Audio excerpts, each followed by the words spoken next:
आज भारत दुनिया का सबसे बड़ा मोबाइल फोन मैन्युफैक्चरर है।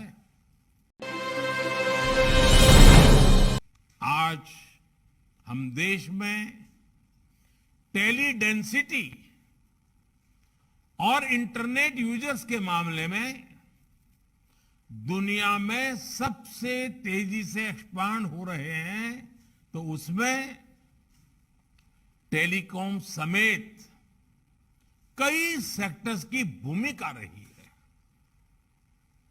सबसे बड़ी भूमिका इंटरनेट की है। 2014 में जब हम आए तो हमने सबका साथ, सबका विकास और इसके लिए टेक्नोलॉजी के व्यापक उपयोग को अपनी प्राथमिकता बनाया। इसके लिए सबसे जरूरी ये था कि देश के करोड़ों लोग आपस में जुड़े, सरकार से भी जुड़े, सरकार की भी सभी इकाइयां, चाहे केंद्र हो, राज्य हो, स्थानीय स्वराज संस्थाएं हो, वे भी एक प्रकार से एक ऑर्गेनिक इकाई बन करके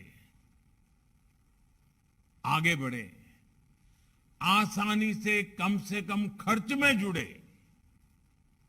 बिना करप्शन के सरकारी सेवाओं का लाभ ले सकें।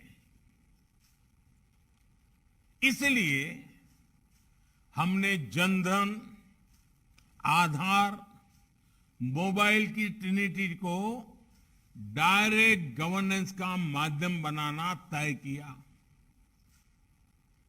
मोबाइल गरीब से गरीब परिवार की भी पहुंच में हो, इसके लिए हमने देश में ही मोबाइल फोन की मैन्युफैक्चरिंग पर बल दिया।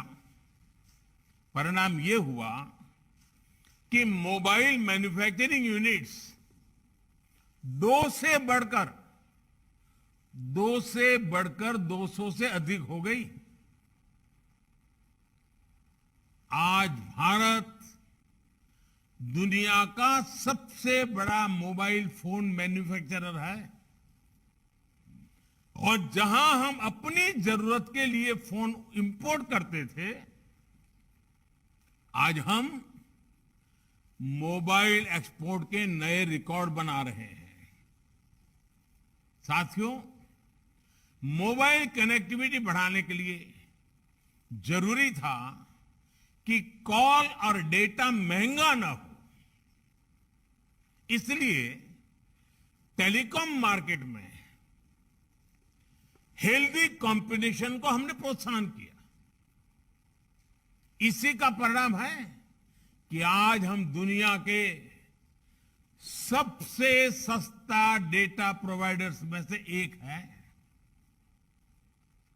आज भारत देश के हर गांव तक ऑप्टिकल फाइबर से जोड़ने में जुटा है।